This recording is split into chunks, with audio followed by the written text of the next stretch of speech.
Hey, it's the Empire. Don't forget to hit the like button, the subscribe button, and the bell icon for more videos. We taking over. Let's go, champ. Hit that like button, hit that subscribe button right now. Let's go. Hey, it's the Empire. Geoboxing Empire. Back for boxing. Now, Ohara Davis, man. Days after the tweets that got him basically taken off the OT card arena in front of 80,000 fans, right? Crazy news about how everything went down. Apparently, Ohara Davis was told by Eddie Hearn to send that tweet out. Yes, I said it. Eddie Hearn himself told Ohara Davis to send a tweet out. Now, if you guys didn't know, Ohara Davis made over $1 million last year fighting the domestic level fights he fights at. Now, he's fought a couple undefeated fighters back to back, and he's been making a crazy amount of money doing so. He's one of the biggest names in his division in his country by far. So he's making really good money fighting in the UK, And that being said, Ohara Davis he's basically a big name, man. He's a big name over there in the UK. And that being said, Ohara Davis has been fighting undefeated fighters back to back. Undefeated fighters who are really good back to back, right? Now, that being said, when you get to a certain level and you make millions of dollars, you basically have a team behind you promoting you and telling you what to do. Ohara Davis has gotten to a level of his career when you have millions of dollars, you're basically a marketing machine, and everything is calculated, and everything is precision, right? I mean, if you watch the boxing news, there's news coming out by boxers every day, and I know every single one of those things that so-called said by a boxer is probably calculated by a team or his promoter himself to make some kind of reaction by the fans to get people to keep people interested, right? I mean, there's always something coming out every day about some fighter, right? Always some kind of quote, supposedly, right?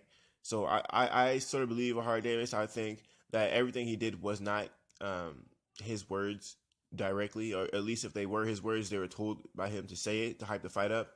And Ohara Davis basically talked about in this interview how he's basically not going to put himself in a line anymore. He's not going to like promote fights and talk trash because that's not really him. He was always told to do that. He felt like that when he was being promoted by Eddie Hearn, he was made to play the villain, and him playing the villain, it caused him to have repercussions to his career. And he said, "I'm just gonna be me. I'm gonna be, I'm not really like mean like that. I'm just a funny guy. I'm a relaxed guy. I'm a nice guy. I'm not really like that anymore." And he basically said that playing this villain role that I was told to do by Eddie Hearn basically caused me my career. Caused me my career, and he told the interviewer that he didn't need to do that. That he should have been promoted the right way, and he shouldn't have to go out his way to promote himself. What's the point of having a promoter if you're going to be told how to promote yourself, and the promoter is doing very little to promote the actual fighter himself, right? Now, Ohara Davis could be onto something. Like, I haven't seen too many documentaries on Ohara Davis, anything about his personal life, nothing really about Ohara Davis that's conventional promotion. And let's be honest, he has none.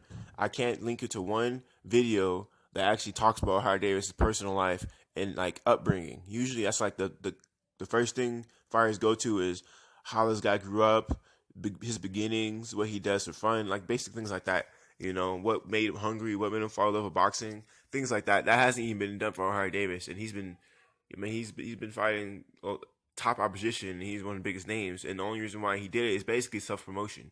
Yes, someone told him to do it, but Ohara Davis's character itself got him to the position he's at.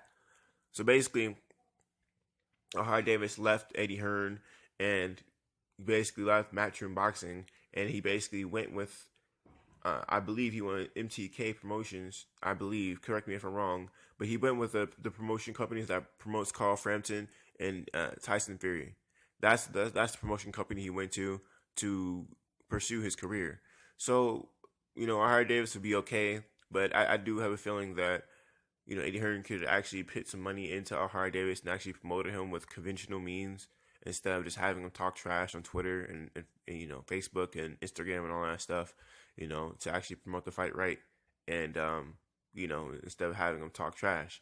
A lot of people were saying that Eddie Hearn told Ohara Davies to dye his hair yellow and a blonde, and wear yellow shorts like Thomas the Hitman Hearns. Tell him to do things like that, and then when he got Eddie Hearn kept telling him to take it further and further and further. Eventually, when people actually start reacting to the negative things he did, Eddie Hearn disappeared on him, which is ridiculous. People are talking about how Eddie Hearn's getting paid by this guy. Ohara Davies is paying Eddie Hearn a lot of money. He's his manager. He's his promoter, or at least he's his promoter. So when things go bad, that guy, he's supposed to be there. This is gonna be a bad look for years to come for Eddie Hearn, because when things got tough, Eddie Hearn disappeared. Talking about protecting his brand. The fact of the matter is, it hurt your brand, because now when people know things get real, Eddie Hearn is going to disappear. If you're not making tens of millions of dollars like Anthony Joshua, that's the only time he'll protect you. If you're making tens of millions of dollars, you're not making that kind of money, Eddie Hearn will disappear on you, and he proved it with Ohara Davies. And Ohara Davies is by no means a guy making bum money. He's not making a little bit of money. He's one of the biggest lightweights in super lightweights in the UK by far. Easy. So Eddie Hearn is gonna really have to rebrand himself. Believe me, I mean, it's gonna stick with Eddie Hearn for a long time about this whole Ohara Davies thing, right? Because every time you see Ohara Davies and Eddie Hearn and their beef, people always bring up Anthony Joshua. It's like it's bright as day. The hypocrisy is bright as day. So people are really disappointed in Eddie Hearn. A lot of people are backing Ohara Davies, man. I've been really thinking about trying to set up some kind of GoFundMe for Ohara Davies to show the boxing support. I've been thinking about that lately. Let me know if you think that's a good idea.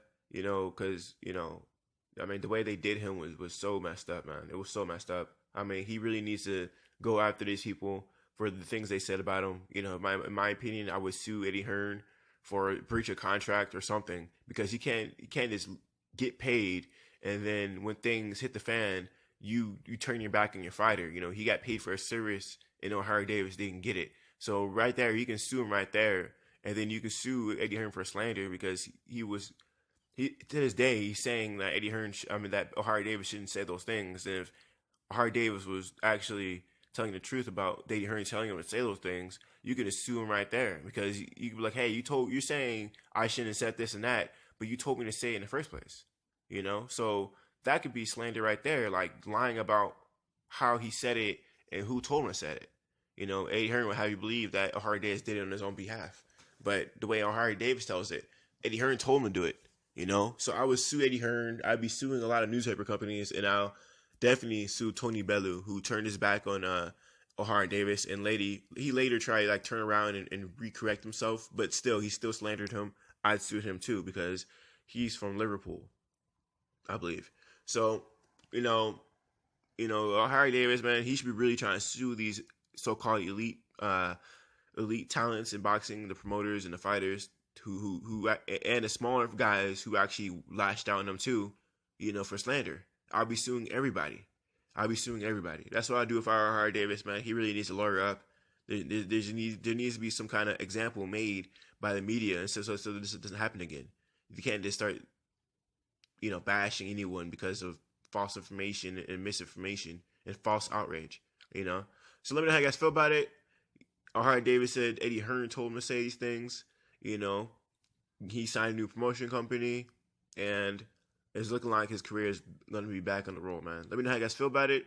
Like, comment, subscribe. This is the Empire. Geoboxing Empire. Peace.